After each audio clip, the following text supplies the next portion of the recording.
Di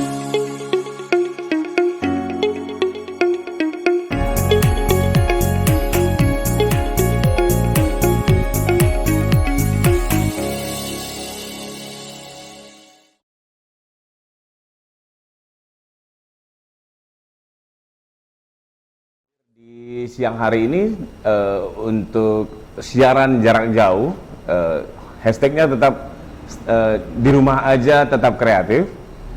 Dan seperti biasa kami akan menginformasikan update terkini tentang COVID-19 yang saat ini mewabah di seluruh dunia dan termasuk juga di Provinsi Riau, di tempat kita. Informasinya bahwa per tanggal 31 Maret kemarin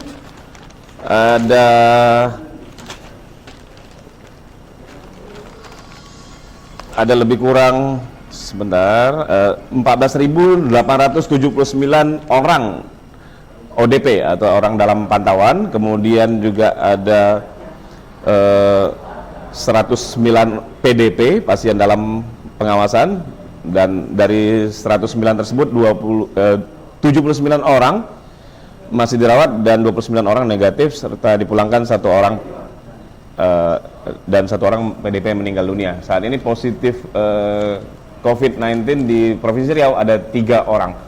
Ini setiap hari kita harus selalu waspada tentunya, mengingat penyebaran virus corona atau COVID-19 ini begitu cepat sekali dan tanpa kita sadari. Untuk itu kita harus tetap menjaga kebersihan seperti yang disampaikan oleh pemerintah dan juga protokol kesehatan dari WHO untuk sesering mungkin melakukan cuci tangan dengan air sabun. Kemudian juga seperti biasa kalau dari luar silakan pulang nanti langsung mandi dan bajunya kemudian dicuci. Kemudian juga kita melakukan bukan saja social distancing saat ini, tapi sudah menjadi physical distancing. Artinya ketika kita berinteraksi dengan orang untuk menjaga jarak mungkin 2 meter minimal dari kita, supaya kita menghindari penyebaran virus COVID-19 ini tadi, yang bisa tersebar melalui batuk ataupun juga bersin, sehingga memang harus dijaga jarak. Kemudian juga menggunakan masker, karena itu salah satu juga upaya kita untuk mencegah terpaparnya virus corona ini. Nanti kita akan berbincang dengan Kadis Kominfo Kabupaten Rokan Hulu, Pak Yusmar MSI. Kita akan mencari tahu tentang kondisi di Rokan Hulu terkait dengan dampak corona ini atau COVID-19. Kita akan segera hubungi beliau. Halo Pak Yusmar. Halo, Assalamualaikum. Waalaikumsalam Pak Yusmar. Assalamualaikum. Waalaikumsalam Pak Yusmar. Iya. Bagaimana kabarnya Pak siang hari ini? Ini tanggal 30. Yang ini tinggal 31, Mas. Baik, alhamdulillah baik. Oke Pak. Kita saat ini memang sedang berada di periode yang sulit Pak ya, karena harus terus waspada terhadap penyebaran virus corona ini. Ya, kalau Pak Yusmar, kondisinya di Rokan Hulu seperti apa Pak? Dapat kami sampaikan kepada yang pertama dulu, terima kasih kepada Ceria TV yang sudah memberikan kesempatan kepada Dinas Komunikasi dan Informasi Kabupaten Rokan Hulu untuk menyampaikan perkembangan yang berkaitan dengan masalah COVID khususnya di Kabupaten Rokan Hulu. Ya. Mudah-mudahan ini memberikan pencerahan dan informasi yang positif bagi masyarakat. Dapat kami sampaikan bahwa berdasarkan data yang kita dapatkan dari RSUD Dinas Kesehatan Kabupaten Rokan Hulu, yang kebetulan sekarang ini secara kedinasan Pak Bupati Rokan Hulu sudah menunjuk Diskominfo Rokan Hulu sebagai jurubicara COVID-19 untuk menyampaikan data kepada berbagai pihak, media dan masyarakat. posisi pada 31 Maret yang untuk 1 April masih dalam proses. Jam 14 WIB ODP di Rokan Hulu adalah 1.448 orang dalam pemantauan.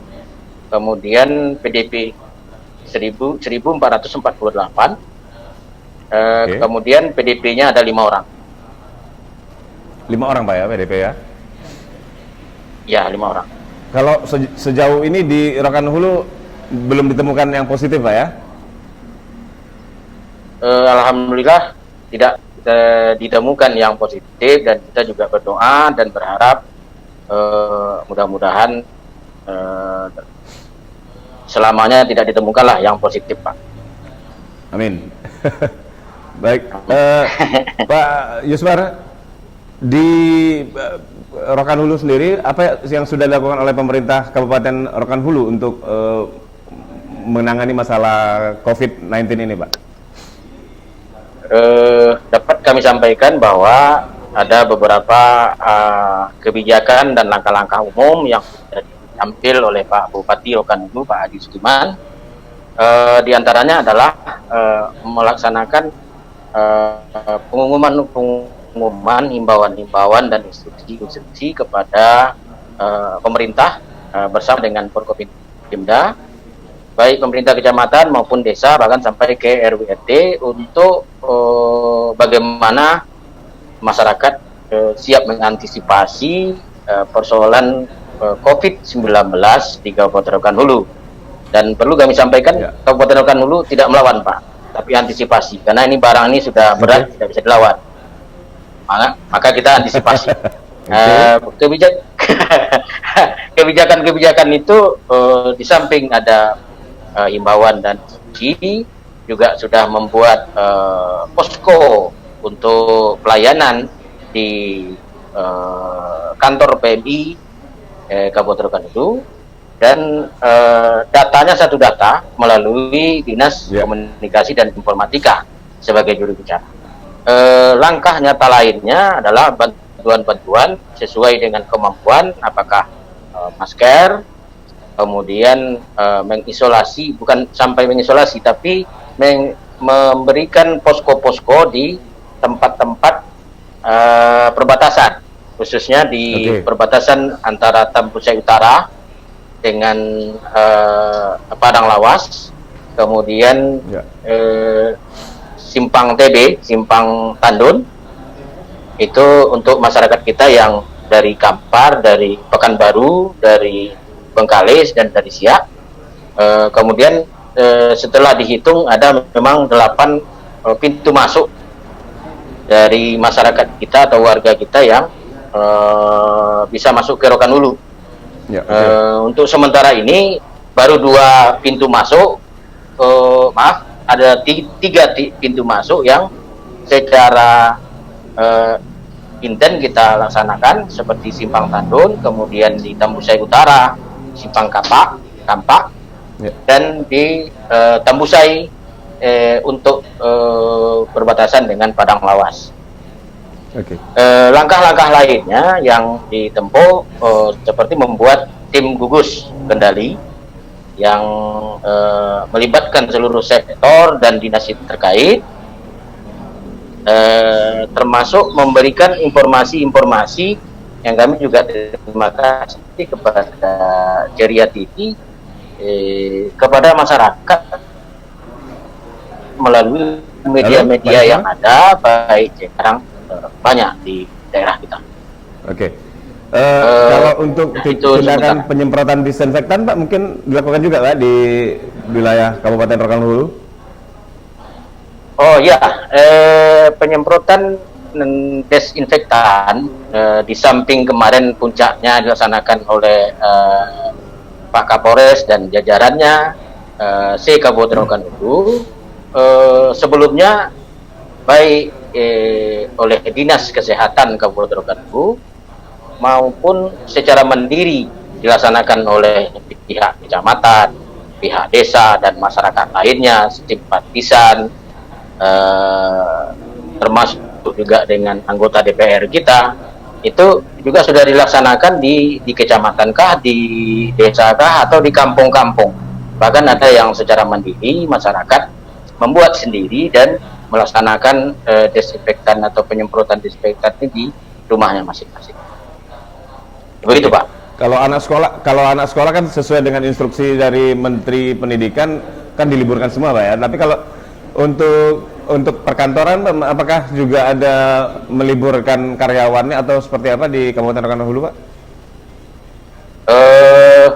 Dapat kami sampaikan bahwa untuk di Kabupaten Rokan Hulu, baik sekolah maupun para pegawai dan karyawan juga ada himbauan khususnya kepada aparatur sipil negara. Kalau untuk sekolah itu jelas, Pak ya, itu seragam, Ya. diliburkan. Sebenarnya bukan diliburkan, tetapi dialihkan tempat belajarnya dari sekolah ke rumah. Ya. Di rumah tetap belajar. Untuk ASN atau aparat sipil negara, itu ada ketentuan yang dibuat oleh Pak Bupati Rokan Hulu. Untuk eselon 2 dan 3, dia memang bekerja di kantor dalam rangka untuk menyelesaikan administrasi dan hal-hal lain yang menyangkut dengan perkantoran supaya tidak terjadi ada urusan-urusan masyarakat menjadi terkendala, apalagi yang berhubungan dengan pelayanan masyarakat seperti capil, perizinan, rumah sakit. Tapi ada pembatasan dalam hal jam pelaksanaan pelayanan. Nah, khusus untuk eselon 4 dan pelaksana, dulu disebut dengan staf, itu mereka tetap standby di rumah, bekerja di rumah. Sewaktu-waktu kalau memang pimpinan eselon 2 dan 3 memerlukan, maka dia baru ke kantor. Ada juga kantor yang menerapkan sistem pakai piket. Artinya ada sehari libur, sehari di rumah, sehari di kantor, supaya aktivitas orang tetap berjalan sebagaimana mestinya.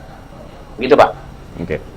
Ya, di masyarakatnya sendiri, Pak, masih banyakkah masyarakat yang berkeliaran mungkin di malam hari seperti itu? Apakah juga ada patroli dari pihak kepolisian ataupun dari Satpol PP untuk mengurangi kerumunan orang-orang yang berada di luar rumah pada malam hari mungkin?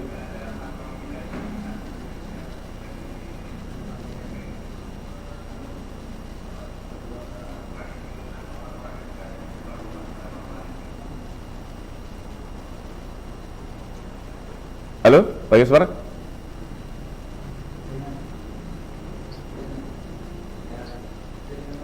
Ya, Pak.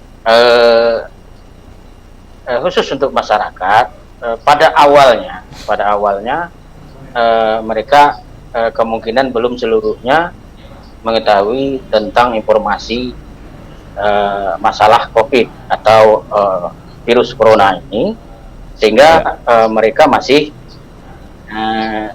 bermacam-macam cara. Ada yang menangkap dengan serius, ada yang menangkap setengah-setengah, ada yang justru cuek, artinya peduli amat, gitulah. Tapi setelah seminggu berlalu, kemudian didengar dan dibaca dari media massa yang ada bahwa ini bukanlah main-main, dan ini bukanlah bisa kita kesampingkan, ini juga bukanlah bisa kita cuekkan. Maka secara berangsur-angsur, setahap demi setahap, masyarakat sudah mulai mematuhi dari anjuran pemerintah, seperti kumpul di warung kopi yang merupakan salah satu kelebihan atau kesenangan dari masyarakat kita, khususnya di Riau, ngobrol-ngobrol, kemudian berkumpul-kumpul, kemudian membuat suatu acara yang membuat atau mengumpulkan massa. Maka setelah ada anjuran, himbauan dan macam-macam, termasuk patroli polisi dan Satpol PP ke tempat-tempat yang ada kerumunan massa, ada kumpul-kumpul, maka sekarang sudah jauh berkurang. Bahkan kita jadinya agak terkejut, Pak, ya, karena biasa lalu lintas, ada macet sedikit atau Ya. bagaimana. Sekarang kan sudah lengang aja ini. Oke. Nah, kita tidak sangka atau tidak kita duga sama sekali sebelumnya akan ada kejadian-kejadian yang membuat pasar jadi lengang, jalanan jadi tidak ada orang. Akan tetapi mudah-mudahan ini tidak lama berlangsung dan bisa diatasi oleh kerjasama yang baik dan itikat serta niat yang baik dari pemerintah dan masyarakat. Dan bukan memuji-muji media, kita hendaknya memang untuk saat ini memang peran media sangat besar, khususnya dalam menenangkan dan memberikan pencerahan serta hal-hal yang positif kepada masyarakat, sehingga mereka tidak merasa ditakuti, dibohongi dengan informasi-informasi yang kurang sedap. Karena di tengah masyarakat isu-isu berkembang, Pak, khususnya di Pasir yang katanya lah PKS mau tutup, maka sawit orang mau kemana? Karet mau ditutup, pabrik karet. Maka sementara masyarakat kita yang ada di Rokan Hulu itu banyak bergerak di bidang itu. Nah, ini kan menambah pemikiran orang Kekhawatiran, itu, Pak, ya? sehingga kekhawatiran itu semakin tinggi, Pak. Maka mungkin tidak COVID-19 sebenarnya, tapi COVID lain. Sakitnya itu bukan karena COVID-19, tapi COVID lain yang muncul. Dampaknya jadi lockdown, Pak, ya? Ya, lockdown. Betul, Pak. Oke, Pak. Ini Presiden selaku kepala negara sudah menetapkan bahwa kita saat ini berada dalam kondisi darurat sipil. Kemudian juga pemerintah daerah juga diberi kewenangan untuk memutuskan apakah daerahnya melakukan kebijakan seperti apa. Kemudian di Rohul sendiri, apakah pemerintah Kabupaten Rohul melakukan kebijakan untuk katakanlah mengisolasi atau lockdown lokal seperti itu mungkin? Sejauh ini masih dalam kajian dari tim, karena kalau sudah lockdown itu persiapan-persiapan baik keamanan maupun makanan khususnya sembako itu tentu harus ada persiapan rumah, termasuk hal-hal lain yang dibutuhkan oleh masyarakat. Karena kalau sudah ada yang lockdown itu kita sebenarnya tidak meminta itu, karena akan terjadi imbas-imbas lain yang kadang-kadang memang tidak terbaca. Satu, yang kedua berkaitan dengan lockdown atau isolasi daerah, kita masih di dalam rapat di sela-sela kemarin setelah melaksanakan recon dengan Pak Bupati, Pak Gubernur, itu masih mencari langkah-langkah yang tepat sehingga apa yang dilaksanakan oleh pemerintah daerah khususnya kabupaten itu jangan keliru, apalagi yang berkaitan dengan regulasi peraturan-peraturan. Nah, nanti persoalannya umpamanya ini selesai COVID-19, nah ini datang pula lagi persoalan-persoalan lain yang diakibatkan oleh kita tidak melangkah dan tidak berbuat sesuai dengan aturan yang ada. Begitu, Pak. Oke. Baik, Pak Yusman, terima kasih sudah bergabung bersama kami, Pak. Kami juga terima kasih. kasih. Kita doakan semoga persoalan corona dan COVID-19 ini bisa segera berakhir dan kita semua dalam keadaan sehat walafiat semua, Pak, ya. Amin. Sukses untuk Ceria TV. Terima kasih, Pak. Oke. Ya. Assalamualaikum warahmatullahi wabarakatuh. Waalaikumsalam warahmatullahi wabarakatuh. Baik, pemirsa, itu tadi wawancara jarak jauh kita dengan Kepala Dinas Kominfo Kabupaten Rokan Hulu, Bapak Yusmar MSI, terkait update keadaan di Kabupaten Rokan Hulu seputar wabah COVID-19 ini. Nanti kita akan coba berkomunikasi juga dengan Kabupaten Indragiri Hilir. Namun sebelumnya kita akan rehat terlebih dahulu. Jangan kemana-mana, tetap di Ceria TV.